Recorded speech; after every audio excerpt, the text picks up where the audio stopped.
안타깝게도 2024년 경제는 23년보다 더 어렵겠다. IMF 외환위기 때보다 더 힘들다. 24년에 빠르면 3분기, 늦어지면 4분기 그 정도의 금리 인하가 있을 수 있다. 2020년 팬데믹 경제 위기 때 경제 폭망했죠. 실물 경제는 망했어요. 근데 자본시장으로 돈이 다 이동했죠. 주식 가격이 호황이었죠. 집 가격도 호황이었죠. 돈이 이동하면서 나타나는 현상이에요. 네, 안녕하세요. 우리 신사임당 채널에 참 한 4, 5년 전 나왔었던 기억이 있는데요. 저는 김광석입니다.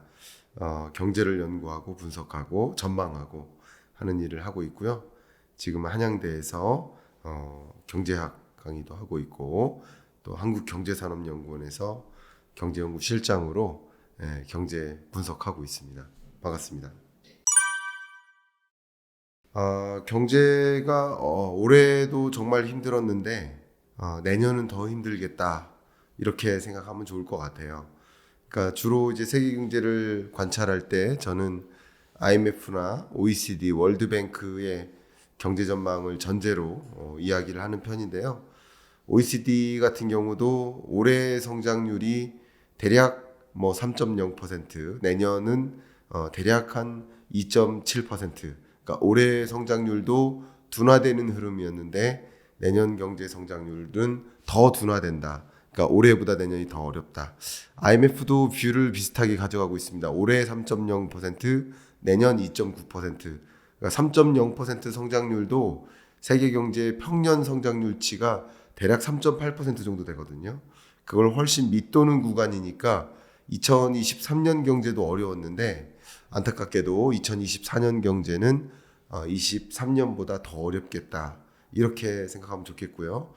우리 세계 경제는 어쨌든 주로 미국과 중국의 경제 성장률의 어떤 급격한 둔화 그런 것들과 함께 맞물려서 세계 경제가 침체 국면에 놓여 있다. 이렇게 정의하면 도움이 될 것 같습니다. 고물가 고금리의 역습이죠. 그러니까 2022년, 23년 두 개년 동안 엄청난 고물가를 대응하기 위해서 움직였고 고물가도 솔직히 이런 실물 경제 관점에서 굉장히 어려운 대응 방향성을 가져가는 정말 기업들도 가게들도 정말 힘들어하는 그런 요소인데 하물며 그 고물가에 대응하기 위해서 고금리를 채택했고 그 고금리를 단행하는 그런 과정에서 금리 인상을 단행하는 그런 과정에서 더 좀 어려운 국면에 놓인 거죠. 네, 고물가와 고금리의 역습을 받는 모습이 2024년이지 않을까 이렇게 생각이 됩니다. 그러니까 2022년, 23년 동안에는 금리 인상의 기간이었다면 2024년 특히 상반기까지는 고금리를 더 오랫동안 유지하는 기간, 그러니까 금리 인하의 시점은 오겠지만 인하한다 하더라도 매우 더딘 인하가 있을 것이고 그래서 높은 금리는 더 오래 유지될 것이라고 봅니다. 이게 높은 금리를 도입하게 된 배경은 22년에 등장한 초인플레이션이죠.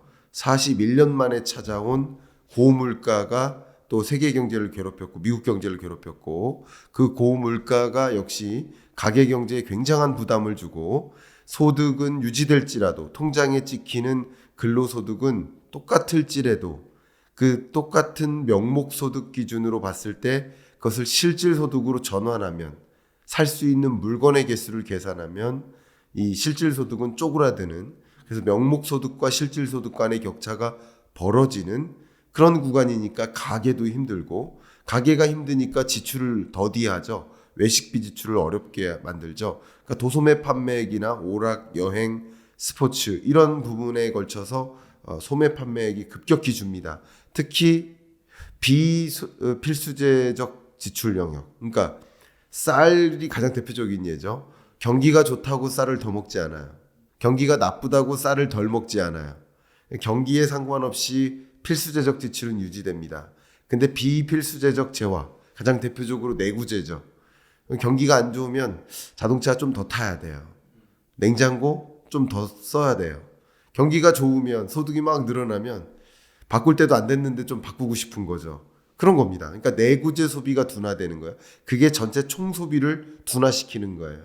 그래서 가게가 힘들고 기업이 힘들고 모두가 힘든 거예요. 가게 기업이 힘들면 정부도 세수가 줄어드니까 살림살이 하기가 어렵죠. 가게 기업 정부 모두 다 힘들다. 저는 2022년에 드렸던 표현은 모두가 가난해진다 라는 표현이었고 23년 현재까지 봤을 때 모두가 가난해진 거죠. 근데 그런 기간이 24년까지 더 장기화되니까 고물가 고금리가 더 고착화되니까 실물 경제적으로는 24년 경제 더 힘들다라는 것이죠. 저도 많은 기업들을 만나서 대화를 나누지만 IMF 외환위기 때보다 더 힘들다 그런 말씀을 정말 많이 하시거든요. 물론 IMF 외환위기 때랑 23년이나 24년을 놓고 보면 더 힘들 이유는 없어요. 더 힘들 수가 없어요. 근데 왜 더 힘들다고 말씀하실까? 그게 진솔한 말씀이라고 저는 가정하고 한두 분이 그렇게 말씀하시는 게 아니니까 왜 그렇게 IMF 외환위기 때보다 더 힘들까? 그렇게 말씀하실까? 그걸 가지고 고민을 해봤더니 장기화에 있습니다. 경제 위기는 한번 왔다가 V자로 꺾여서 다시 돌아가요. 오늘 폭풍우가 불어가지고 나무가 뽑히고 지붕이 날아가고 정말 난리도 아니지만 그 다음날 다시 해가 쨍쨍해요. 그래서 좀 치우고 복구하고 또 제대로 살아가면 돼요. 근데 그게 아니라 경기 침체라는 거죠. L자형 경기 침체가 단기간 안에 끝나는 게 아니고 장기화되다 보니까 고물가 고금리 저성장이 장기화되는 체제로 가다 보니까 장기전이니까 힘든 거예요. 그냥 어제 오늘만 이랬으면 괜찮았는데 22년 23년만 그랬으면 괜찮았는데 근데 다 체력 소진해가지고 좀 한번 살아가 보려고 했는데 24년 경제 또 어렵다는 거죠. 그러니까 고물가 고금리 저성장 체제가 고착화돼 버리고 장기화되다 보니까 그게 그렇게 우리 기업 여러분들께는 정말 힘들다라고 느끼게 만들고 기업이 이렇게 힘들다 보면 자연스럽게 자본주의 사회에서 일자리가 많아질 수 있나요? 그럼 평균적으로 근로소득자의 소득이 정체되거나 위축됩니다. 그러면 명목소득은 정체되는데 실질소득은 더 떨어지니까. 왜냐하면 고물가가 여전하니까 실질소득은 더 떨어지는 거예요. 그러니까 명목소득은 숫자 그대로의 소득이고 실질소득은 구매력입니다. 물건값은 오르는데 소득은 정체되니 소위 물가 상승률보다 소득 증가율이 낮으니 예를 들면 물가는 5% 상승했는데 1년 동안 혹여나 여러분 소득이 5% 이하로 상승했다면 그러면 우리는 가난해진 거죠. 그러니까 우리 경제가 그런 모습인 거죠. 그만큼 고물가 고금리 저성장 체제가 경기 침체가 장기화되다 보니까 더 어렵다라고 느끼시는 게 아닐까 그렇게 저는 해석을 하고요. 그래서 2024년 이 경제전망서를 쓸 때 저는 첫 문장에 정말 많은 그 고심 끝에 첫 문장을 정했는데 첫 문장이 뭐냐면 오르막 올라와 또 오르막이다.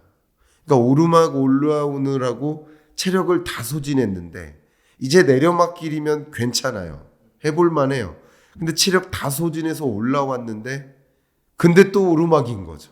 그러니까 고물가 고금리 저성장 체제가 고착화되고 장기화되다 보니까 그래서 여러분들이 정말 더 힘들다. 기업들도 더 힘들다.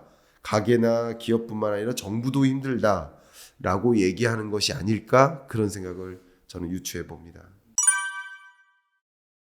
일단은 저는 여러 방송에서 특히 공영방송에서 그런 질문을 참 많이 받았고 그 상저하고는 아니다. 상저하저다. 23년을 놓고 봤을 때 왜냐면 23년 상반기 성장률이 0.8, 0.9입니다. 0.8%, 0.9% 성장률이면 글로벌 금융위기 때 한국 경제 성장률하고 비슷해요. 극도로 낮았던 성장률입니다. 그러니까 경제 위기를 제외해 놓고 보면 IMF 외환위기나 팬데믹 경제 위기와 같은 경제 위기 때를 제외해 놓고 보면 23년만큼 어려웠던 경제가 없어요. 1.4% 성장률이니까. 근데 상반기가 약 0.8, 0.9, 하반기가 대략 1.6%, 요 정도 성장하다 보니까 1.4% 성장하는 거거든요. 근데 하반기가 뭐 1%대 성장률인데 이걸 고라고 표현하면 되느냐 라고 의견을 드렸던 거고, 숫자만 해석하면 상반기보다는 하반기 성장률이 높으니까 상저하고의 흐름 이렇게 표현하지만 상저하저인 거예요. 굳이 따지면 상반기가 극단적으로 저였기 때문에 그거보다만 높아지는 느낌인 것이지 둘 다 저다. 그래서 가장 명확한 표현은 상극저하저가 아닐까라고 해석을 아마 수천 번 말씀드려왔던 것 같아요. 예, 그런 경제 맞고요. 23년이. 또 24년을 놓고 보면 상고하저 이런 느낌으로 이야기를 많이 하더라고요. 그것은 이제 성장률 그 자체의 의미가 있어요. 왜냐하면 GDP 증가율이 경제 성장률이거든요. 그럼 GDP가 얼마나 증가했나가 경제 성장률이에요. 근데 24년 상반기의 GDP 증가율은 23년 GDP 대비 증가율이잖아요. 그럼 23년 상반기가 극단적으로 낮았기 때문에, 글로벌 금융위기 수준으로 낮았기 때문에 그거보다만 성장률이 좀 올라가는 듯한, 이걸 기저효과라고 하죠.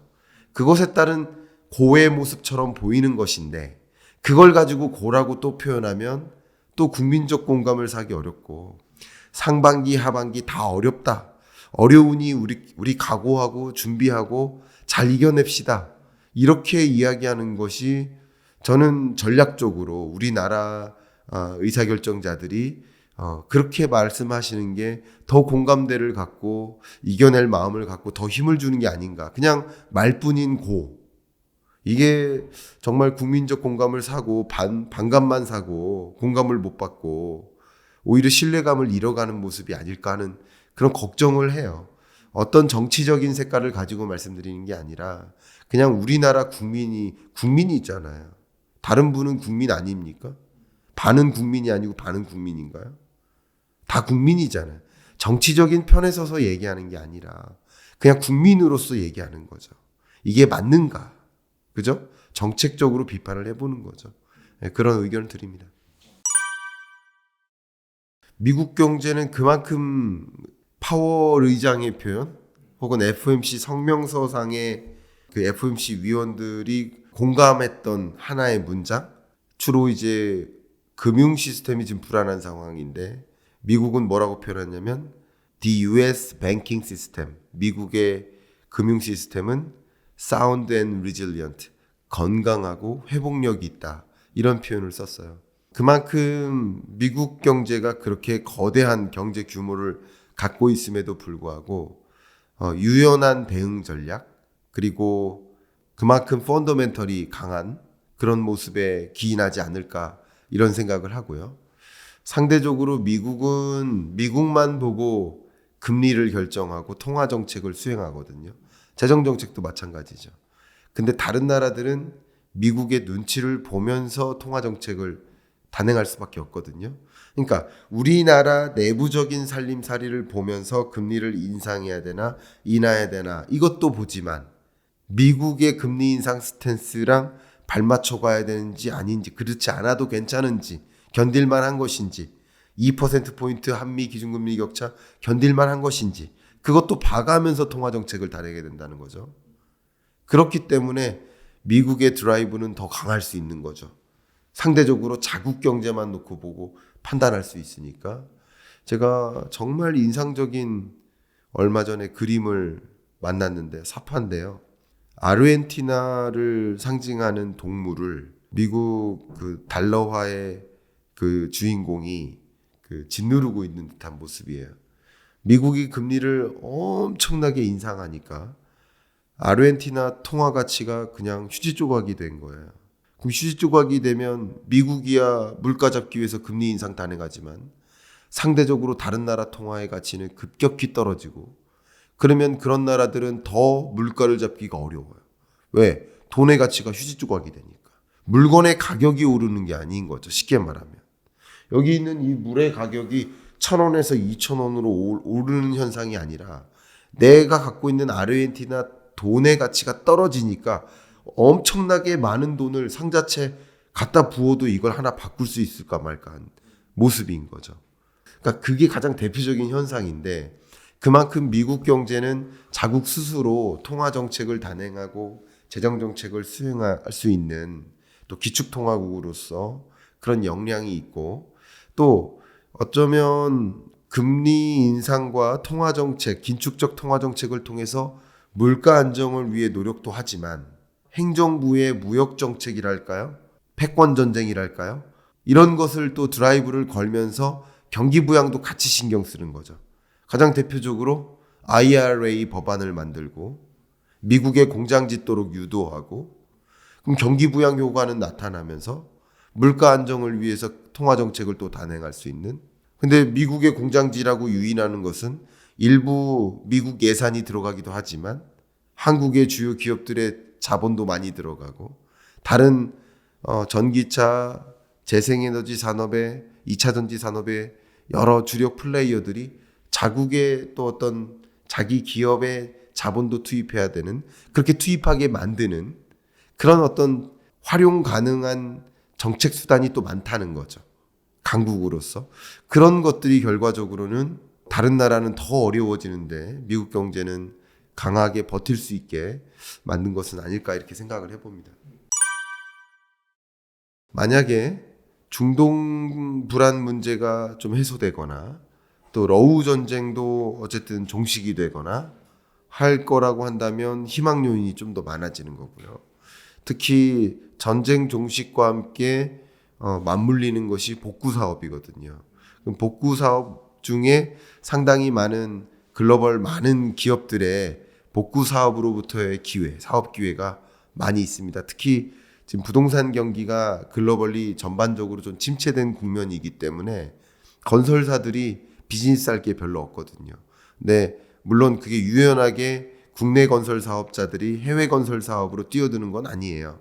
근데 대기업일수록 건설 사업 부문에서 해외 건설 파트와 국내 건설 파트로 나뉘거든요.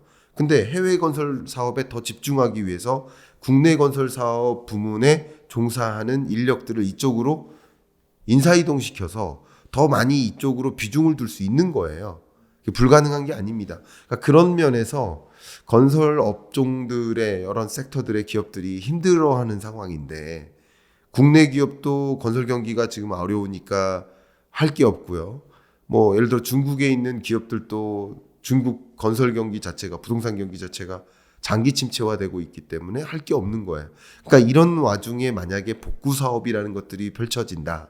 그러면 이런 많은 건설사들이 그 복구 사업으로부터의 기회를 가져가니까 이런 것들은 뭐 생각보다 빨리 경기가 회복될 수 있도록 만드는 변수에 해당되지 않을까, 이런 생각을 해보고요.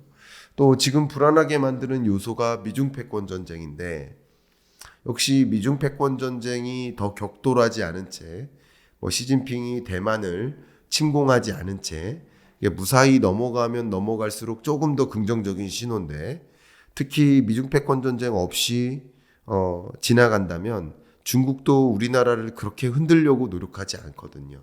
뭐 요소 공급 차단뿐만 아니라 2차 전지나 반도체에 들어가는 핵심 소재를 공급하지 않는 의사결정, 그런 의사결정을 굳이 내려가면서 괴롭힐 필요 없거든요. 근데 중국 입장에서도 팔아야 돈이 되는 거예요. 팔아야 산업적으로 좋은 거예요. 근데 굳이 팔 수 있는데 안 파는 이유는 뭘까요? 그건 전쟁이거든요. 전쟁이기 때문에 우리 싸우는 거 생각해 보세요. 분명 나도 맞아요. 나도 맞지만 상대방을 더 때리고 싶어서 싸우는 거 아니겠어요? 말싸움이든 실제 육체적인 싸움이든 다 그런 거 아니에요. 전쟁이 그런 거죠. 전쟁이라는 것은 기본적으로 무역전쟁이든 갈등이든 미중전쟁이든 다 마찬가지, 나도 잃는 게 분명히 있어요. 그러나 상대방을 더 어렵게 만들기 위해 하는 거거든요. 그러니까 중국도 각종 원자재 한국에 팔아야 됩니다. 수출해야 됩니다.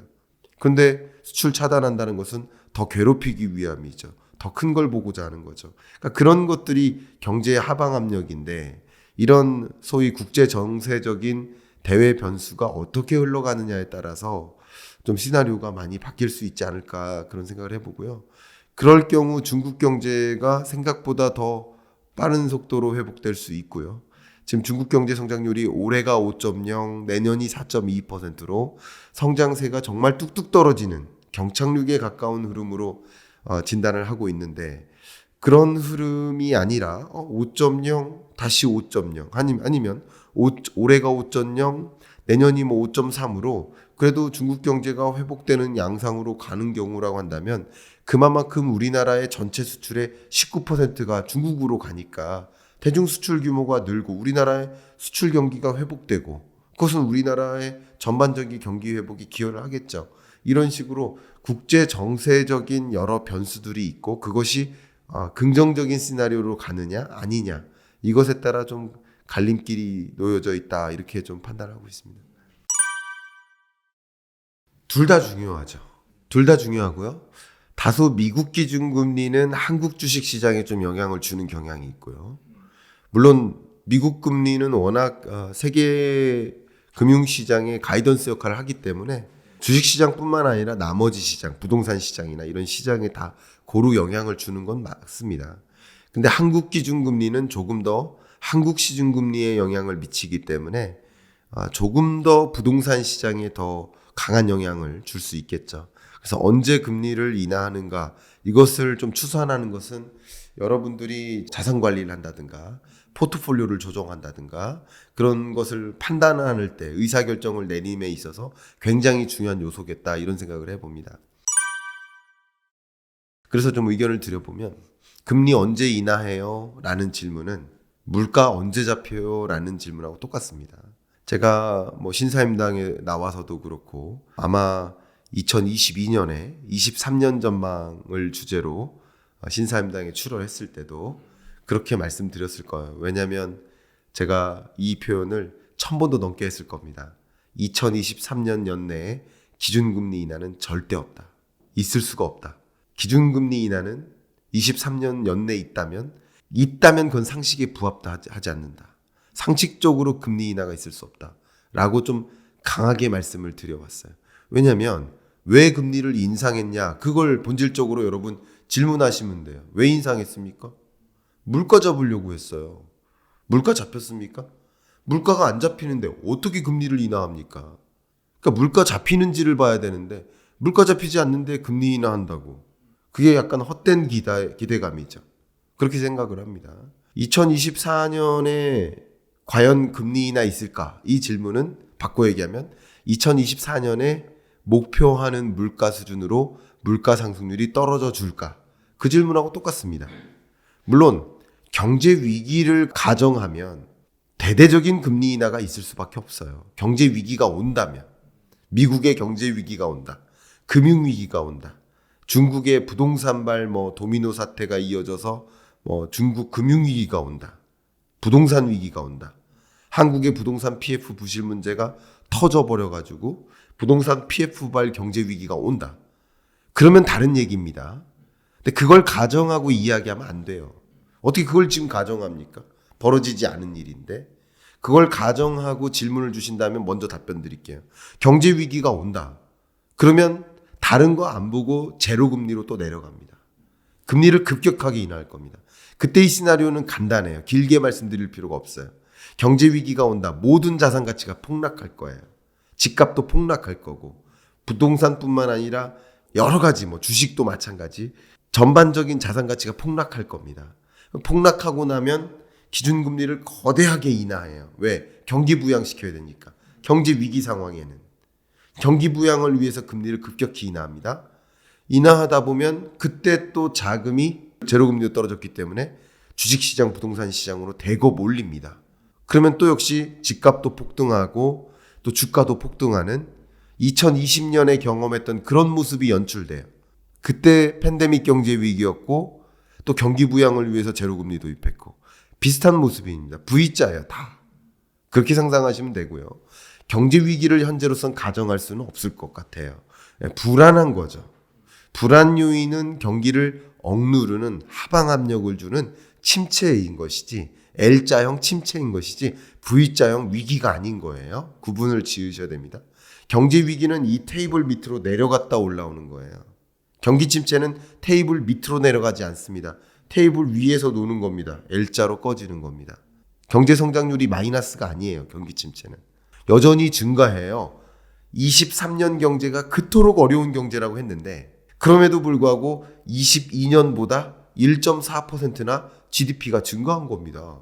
23년 경제보다 24년 경제가 더 어렵다고 했지만 그러나 24년 GDP는 23년 GDP 규모보다 늘어날 거예요. 대략 한 1%대 중후반 정도 올라갈 거예요. 또 증가해요.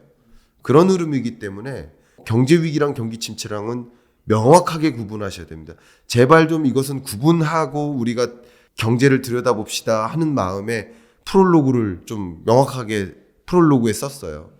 그래서 제가 그동안에는 다른 채널에 나가서 경기 침체 옵니다라는 표현을 1000번 이상 했지만 죄송하지만 어떤 채널들은 썸네일에 경제 위기라고 이렇게 그 해당 유튜버가 이렇게 쓰신 경우가 많아서 경제 위기랑 경기 침체를 구분하지 않으신 경우가 있는데 오늘 영상만큼은 경제 위기라는 단어를 쓰지 마시고 경기 침체라고 명확히 고지해 주셨으면 좋겠습니다. 이 말씀도 그대로 나가줬으면 좋겠습니다. 그래서 경기 침체 국면이라고 생각해 주시면 좋겠고요. 이런 경기 침체 국면에서는 금리를 인하할 이유가 없는 겁니다. 경기 침체를 유인한 거예요. 경기 침체가 와야만 물가가 떨어지는 거예요. 경기 침체는 뭐냐면 기업이 투자 규모를 줄이고 가계의 소비 규모를 줄이는 것. 기업의 투자와 가계의 소비를 더하면 그게 내수예요. 그게 위축되는 게 경기 침체예요. 위축돼야 물가가 잡힐 것 아닙니까? 그러니까 물가 잡으려고 경기를 악화시키는 과정이었던 거예요. 근데 말 들어보세요. 경기 침체 오니까 금리를 인하한다? 상식에 부합하지 않는 표현이라고 저는 생각합니다. 경기 침체 때문에 금리를 인하하는 게 아니에요. 경기 침체를 유인했다니까요. 경기 침체를 오기를 기다린 거예요. 왜 뭐 하려고? 물가를 먼저 잡으려고. 물가가 다 잡히면 이제 경기 부양시키는 거죠. 물론 경기 침체 시키려다가 예를 들어서 초과상관 다 태우면 안 되듯이 경기 침체를 유인하다가 경제 위기까지 오면 안 되겠죠. 그러니까 금리를 못 인상하는 거예요. 더 3.5%에서 더 인상할 수가 없는 거예요. 그 더 인상해버리면 그건 경제 위기급인 거예요. 그죠? 정부로서는 어쨌든 그런 의사결정을 내릴 수밖에 없지 않을까요? 그렇게 판단하시면 도움이 되겠고요. 어쨌든 경기 침체 때문에 금리 인하한다? 이거는 아닌 것 같고요. 오히려 물가가 안정화되느냐? 그걸 먼저 봐야 되고요. 물가 안정 여부를 판단했을 때 2024년 연간 물가 상승률로 보면 미국이나 한국이나 다 목표하는 수준 2%를 상회합니다. 이건 공통적이에요. OECD도 IMF도 월드뱅크도 공통적으로 글로벌 인플레이션이나 미국 인플레이션이나 한국 물가는 한국은행의 전망도 그러합니다. 2.6%로 보고 있어요. 근데 연간 물가가 2.6% 상승률이면 재밌게도 12개월이잖아요.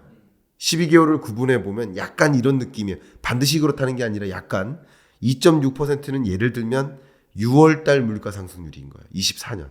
그러면 1월은 예를 들어 3, 2월은 2.9, 2.8, 2.7, 2.6. 그죠? 그리고 예를 들어 6월이 지나면 2.5, 2.4 이런 느낌이라는 거죠. 반드시 이렇다는 게 아니라 이런 느낌의 물가 상승률이니까 연평균이 2.6이 되는 거예요. 그러면 2.6이 된다는 것을 전제로 연간 물가 상승률이 그렇다는 얘기는 하반기 중에는 목표하는 물가 2% 선에 부합할 수 있다. 그러면 목표하는 물가 수준 2% 언저리 2.1 예를 들어서 이런 숫자가 나오면 한국은행 혹은 연준 의장으로서는 이제 금리를 인하할 여건이 마련됐구나. 지금부터는 물가보다는 이제 경기 부양을 위해 노력해야지 라는 생각을 조금씩 하겠죠. 그러나 실제 금리 인하는 더 더딜 수 있다고 생각합니다. 왜냐하면 여러분이 중앙은행 총재라고 생각해 보세요. 만약에 섣불리 금리를 인하해버리면 왜냐하면 인기적으로는 인기를 위해선 좋죠. 정치적으로도 금리 인하를 해야 될 것 같죠. 왜? 바이든 정부가 재선하고 싶으니까 경기 부양도 시키고 싶거든요. 그래서 물가 상승률이 어느 정도 목표치에 다다르면 그러면 냉큼 금리 인하를 하고 싶을 거예요. 그런 마음도 있을 거예요. 그러나 또 이런 거죠. 내가 금리 인하 덜컥했다가 다시 물가가 걷잡을 수 없이 높아지고, 그렇게 되면 연준의 실패, 중앙은행의 실패라는 기사를 받으면서 얼마나 고통스러울까요? 그런 걸 한번 생각해 보세요. 그런 것까지 생각을 해본다면 기본적으로 쉽게 금리를 중앙은행 총재로서는 내리기가 쉽지 않다. 연준 의장으로서는. 그래서 그런 것들을 다 감안하면 24년에 빠르면 3분기, 늦어지면 4분기 그 정도의 금리 인하가 있을 수 있다.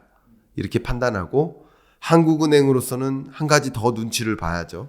물가 상승률이 목표하는 수준에 부합하더라도 또 이거 괜찮을까 뭐 이런 여러 가지 눈치를 보겠지만 역시 그동안 미국이 금리를 인하하지 않으면 한국이 먼저 인하하기가 좀 부담스러워요. 왜냐하면 한미 기준금리 격차가 2%포인트로 너무 벌어졌는데 한국이 유지하면서 미국이 인상하면, 그러니까 미국이 인상하는 걸 용인하면서, 그러니까 기준금리 격차가 벌어지는 걸 용인하는 그런 통화정책과 우리가 기준금리 격차를 스스로 벌려나가는 것은 다른 이야기예요. 그러니까 2%포인트를 용인하는 모습, 어쩔 수 없이 그런 모습하고 내가 먼저 인하해서 2.25%포인트로 만드는 거는 좀 다른 이슈예요. 그만큼 외국인 투자자로서는 한국에 자금을 두는 게 매력적이지 않다라는 생각을 더 강하게 할 수 있고 외국인 자금 유출이 일어날 수 있습니다. 그런 것들을 생각해 보면 기본적으로 중앙은행으로서는 쉽게 금리를 인하할 리는 그런 가능성은 많지 않다. 다만 시장은 지금 23년 12월부터 이미 마음을 다 굳게 먹었죠. 곧 금리 인하할 거라고. 그거를 읽어나가는 것도 중요해요. 그 기대감만으로도 시장이 움직이거든요. 그게 헛된 기대감일지라도, 그게 김칫국 마시는 행위일지라도 어쨌든 금리 곧 인하하겠네 라는 마음을 시장의 대부분의 투자의사결정자가 한다라는 얘기는 그러면 나 돈을 주식 비중을 좀 늘려야 되겠네 라는 생각을 하게 만드는 행위니까 실제 기준금리 인하 여부보다 기준금리 인하에 대한 기대감이 폭발하는 그 지점, 그런 것을 관찰하는 것은 더 중요해요. 6개월 전 혹은 9개월 전 그 정도 사이에 그런 분위기가 많이 형성되거든요. 그러니까 24년 1월 혹은 23년 말 산타랠리를 기대하면서 기준금리 인하 있을 거야 이런 기대감이 폭발하는 이유가 그겁니다. 근데 그것도 시장에 영향을 미치기 때문에 관찰하실 필요가 있다고 생각하고, 실제 그것은 그거고 기준금리 인하가 있을까를 또 보시는 것은 두 가지를 양손에다 놓고 저울질을 스스로 하시면 어떨까. 그냥 이쪽에 휘둘려 다니지 마시고 이쪽에 휘둘려 다니지 마시고. 왜냐하면 이렇게 됐다가 또 위험한 건 뭐냐면 기준금리 인하 있을 거야 기대감이 막 폭발하는데 또 물가가 발표되는데 예를 들어 다시 반등해요. 그 제롬 파월 연준 의장이 기자회견 때 금리 인하 절대 없습니다 올해. 예를 들어 이런 표현해요. 그럼 시장은 또 김칫국 마셨네 하면서 또 실망하고 떨어져 나가거든요. 그런 현상이 기대했다가 오해였구나. 기대했다가 또 오해였구나. 기대 오해. 이게 반복됐던 장이에요. 23년이. 그러고도 23년 이 12월에도 또 그러고 있는 거죠. 그러니까 그런 것들도 여러분 같이 가늠하시면 도움이 되겠다. 네, 그렇게 생각을 합니다. 저는 기준금리 인하 자체가 큰 의미 부여를 할 만큼 주식시장을 흔들기는 어려울 거라고 봅니다. 왜냐하면 선행에서 움직이기 때문에, 선행에서 금리 인하 여부에 대한 판단이 주식시장에 반영돼서 먼저 움직이기 때문에 기준금리가 실제 인하되는 시점에 주가가 퀀텀 점프를 한다 이런 종류의 생각은 하지 않고 있습니다. 다만 기준금리 인하가 실제 단행되는 지점에 예를 들어서 23년 1분기에는 24년에 기준금리 인하 한 번 있을 거야 이렇게 생각하고 시장에 반영됐는데 정작 3분기나 4분기에 기준금리 인하를 하면서 이게 마지막이 아니고 또 여러 차례 기준금리가 인하가 있을 수 있다 라는 기대감을 또 가지면 또 조건이 달라져요. 그런 것을 좀 보셔야 되고 현재로서는 그렇게 가정할 만한 요건은 아니라고 생각합니다. 다만 기준금리를 인하하는 그 지점에 왜 주가가 그렇게 드라마틱하게 반등하지 않을까 저는 생각하는 이유는 그 지점에는 기업들의 실적들을 받아드는 시점이에요. 주로 24년 1, 2분기의 실적들을, 그러니까 1분기 실적은 2분기에, 2분기 실적은 3분기에 받아들잖아요. 실적이 24년 기업들의 뭐 여건이 그렇게 좋을 리가 없습니다. 왜냐하면 GDP 증가율은 그 실적 증가율을 가중평균한 거라고 볼 수 있겠죠. 그러니까 평범하게 보기에는 실적이 좋지 않을 것이다. 그러니까 그리고 그것이 좀 경기가 이제 물가는 잡히지만 물가가 잡히는 과정에서 경기가 그만큼 악화될 거라는 거죠. 그런 것들도 다소 반영하면서 주가가 뭐 그렇게 강한 랠리를 보이긴 좀 쉽지 않을 것이다, 그런 생각합니다.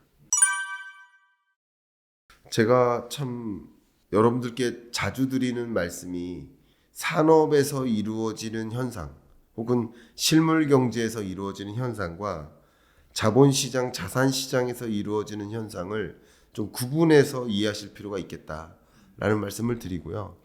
이 실물 경제적으로 전기차로 대체되고 우리나라의 총 자동차 수출액에서 전기차가 차지하는 비중이 뭐 기하급수적으로 상승하는 그런 현상은 계속 있는 거예요. 그런데 실물 경제적으로도 전기차 2차 전지 산업이 유망하다고 생각하니까 너도 나도 전기차 했던 거예요. 그러니까 수요가 계속 이어지고 있어요. 근데 수요가 공급이 많아진다고 수요가 더 많아지진 않아요. 수요는 원래 이렇게 늘어나는 거예요. 차츰차츰 늘어나는 거예요. 전기차로 대체되어 가고 있는 모습인 거예요. 그런데 공급이 쏟아진 거죠. 그러니까 재고가 쌓이고 가격이 조정되는 거예요. 그러면서 이게 주가에 반영되듯이 나타나면서 주가도 좀 조정이 있었던 거죠. 그런데 24년 또 중반 정도가 지나면 쌓였던 재고가 좀 소진되거나 항상 그 플럭추에이션이 있는 게 그래요. 수요가 더 많을 거야 기대하면서 대거 공급자로 뛰어들다가 이게 수요가 그만큼 늘어나지 않으니까 공급했던 기업들이 이제 또 조정하죠. 가장 대표적인 게 삼성전자가 23년 1분기에 감산 조치 내린 것처럼, 아니면 그 중에서 잘 못하는 그 자동차 기업들이 시장에서 퇴출되어 가는 거죠. 구조조정 되는 거죠.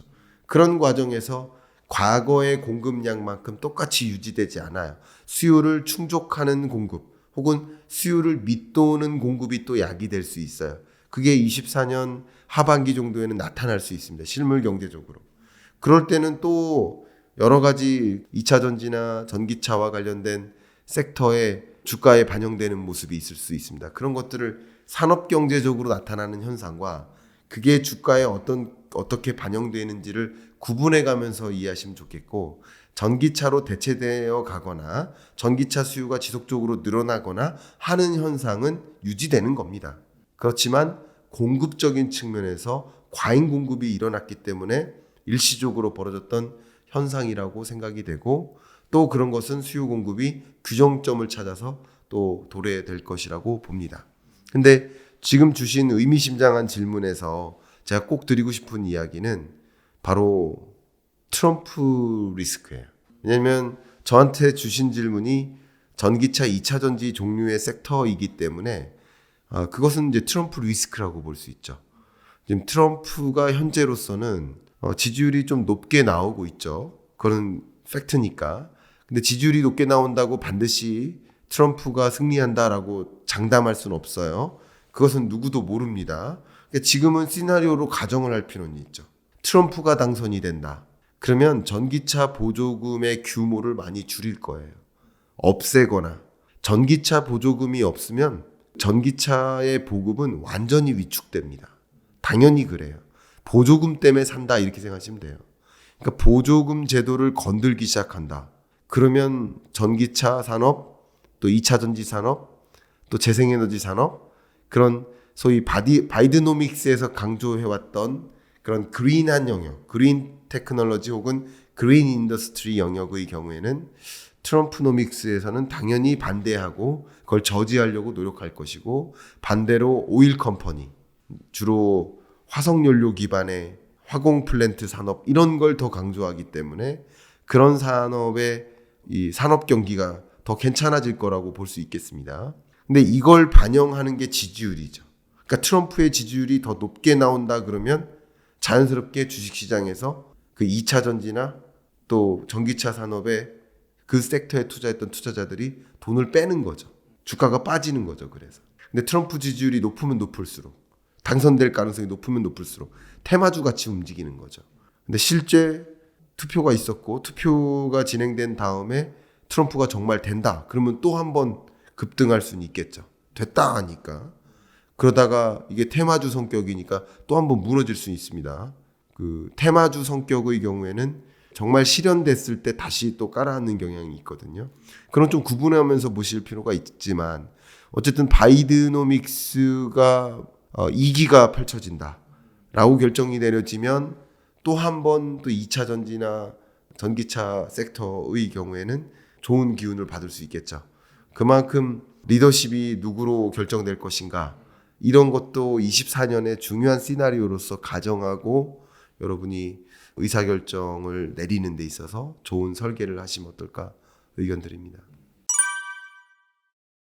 그러니까 모든 게 사이클이 있어요. 그러니까 앞서 말씀드렸던 것처럼 뭐 전기차라는 것도 보급이라든가 산업의 벌크라든가 자동차에서 전기차가 차지하는 비중, 점유율 뭐 이런 걸 보면 우상향하는 건 맞아요. 그건 거스를 수 없는 변화예요. 근데 트럼프가 당선이 되면 우상향하는 그 속도가 이렇게 되는 거죠. 속도가 꺾이는 거죠. 그래도 우상향은 맞을 거예요. 그런 방향으로 세계 경제는 산업 구조는 그렇게 패러다임 변화가 진전되고 있습니다. 근데 어쨌든 우상향하든 우상향하는 속도가 꺾이든 우상향하는 경로라고 해서 줄곧 우상향하는 게 아니라 이렇게 플럭추에이션을 그리면서 우상향한다는 거죠. 항상. 이게 사이클인 거죠. 그러니까 아까 전기차, 2차 전지 관련해서 사이클을 잠깐 설명드린 거예요. 역시 반도체도 마찬가지입니다. 반도체 양산하고 뭐 글로벌 경기 침체 올 줄 모르고 똑같이 생산량을 유지했다가 재고가 쌓였고 23년 1, 2분기 때 그 높은 재고 때문에 가격이 급격히 떨어지니까 실적이 최저 수준으로 떨어졌죠. 그러니까 IMF 외환위기 이후 처음 단행하는 반도체 감산 조치까지 내렸죠. 근데 그만큼 글로벌 경기가 향후 침체될 거라고 보고 있기 때문에 쉽게 말하면 제가 PD님께 여쭤보면 반도체 사본 적 있으세요?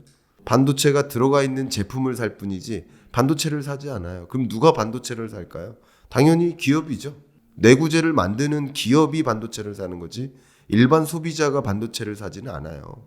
그러니까 반도체가 들어가 있는 제품을 생산하는 기업들이 반도체를 수요하는 것인데 그만큼 앞으로 경기 침체가 진전될 거라고 생각하면 내구재 수요가 줄어들 거라고 생각하니까 앞당겨서 반도체 수요가 줄죠. 사이클이 먼저 움직입니다. 제가 오늘 이 스마트폰을 산다. 그러면 이 제품을 만든 기업은 여기 속에 있는 반도체를 언제 샀을까? 저는 오늘 샀지만 이 기업은 적어도 6개월 전에 산 거고 그 구매 조달 계획은 적어도 12개월 전에 일어난 거예요.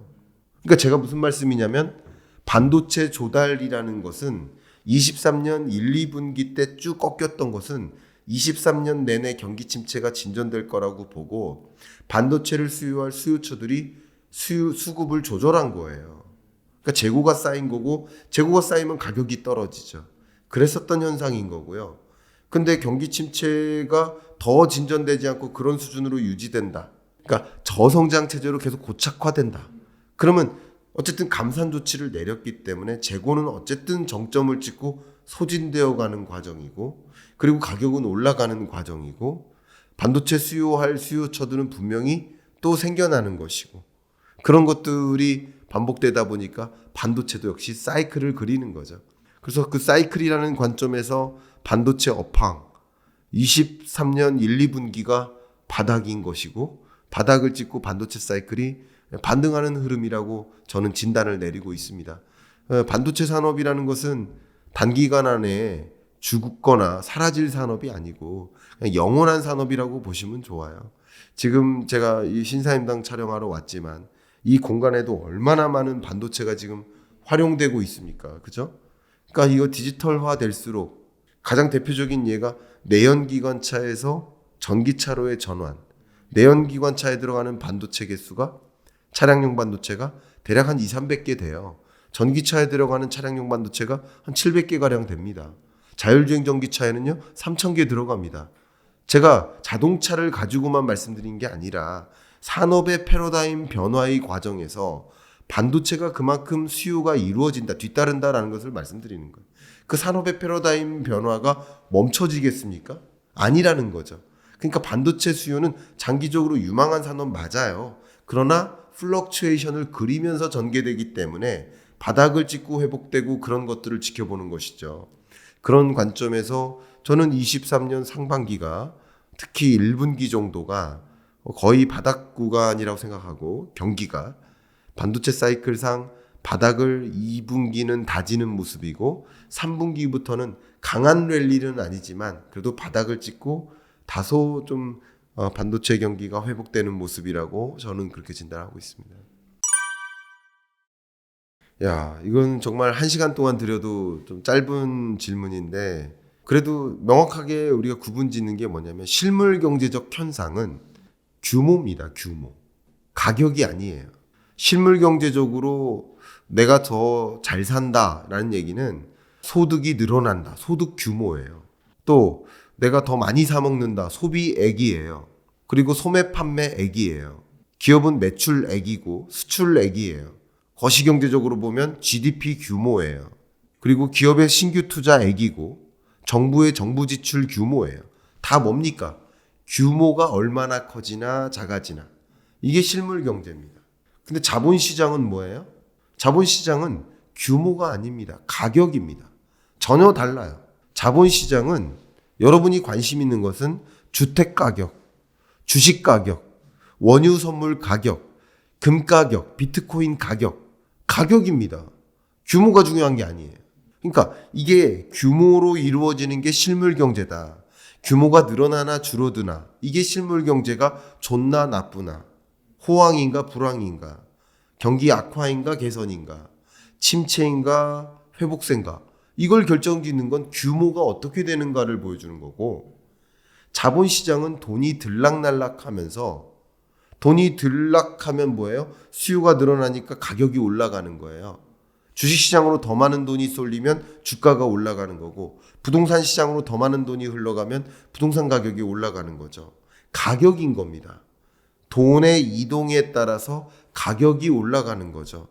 돈이 빠져나오면 가격이 떨어지는 현상이죠. 그래서 실물 경제적으로 어렵다, 실물 경제적으로 나쁜 경제다 이런 얘기를 할 때 뭐 가격도 떨어질 거다 이렇게 생각하면 안 되죠. 오히려 반대일 때가 더 많아요. 생각해 보세요. 2020년 팬데믹 경제 위기 때 20년, 21년 경제 폭망했죠. 실물 경제는 망했어요. 근데 자본시장으로 돈이 다 이동했죠. 왜? 제로금리로 인하하면서. 주식 가격이 호황이었죠. 집 가격도 호황이었죠. 돈이 이동하면서 나타나는 현상이에요. 실물 경제적으로는 최악이었는데 자본시장, 자산시장에선 최선이었어요. 맞잖아요. 전혀 다른 거예요. 2022년 나름 실물 경제는 괜찮았어요. 코로나19 이전 수준으로까지 회복될 수 있다 이렇게 보고 있었어요. 근데 자산시장, 자본시장은 어땠어요? 무너졌죠. 금리 인상하면서. 그러니까 23년 경제도 그렇고 24년 경제도 그런데 실물 경제적으로 어렵냐 좋냐 경기 침체 온다 스태그플레이션 온다 이런 실물 경제적인 현상과 그게 내려막길이면 이것도 내려막길이라고 가정하는 것부터가 저는 미스저지다. 오히려 그렇게 가정하지 마십시오. 차라리 따로따로 움직일 수 있다. 그러나 연결고리는 분명히 있겠죠. 그걸 포착하는 게 경제 공부죠. 그래서 경기 침체 옵니다. 경제 안 좋습니다. 뭐 기업 부채 문제 심각합니다. 이럴 때 부동산 경기가 오를 수 있나요? 이런 질문을 정말 많이 듣거든요. 근데 실물 경제와 자본 자산 시장 간의 관계를 규명하지 않은 채 그냥 평범하게 내리는 결정인 거죠. 그래서 이미 등장한 그 굉장히 큰 용어가 뭡니까? 그 자산 시장과 자본 시장이 완전히 벌어져서 따로따로 흘러간다. 그게 뭐예요? The gap between Wall Street and Main Street. 메인 스트리트는 실물 경제, 월 스트리트는 여의도, 자본 시장. 그게 따로따로 놀아간다. 더 거대한 갭이 벌어진다. 그러니까 여러분들도 경제 공부하실 때 자본시장의 움직임과 실물 경제적 움직임을 다 보시고, 저는 주로 실물 경제를 말씀드리는 역할이죠.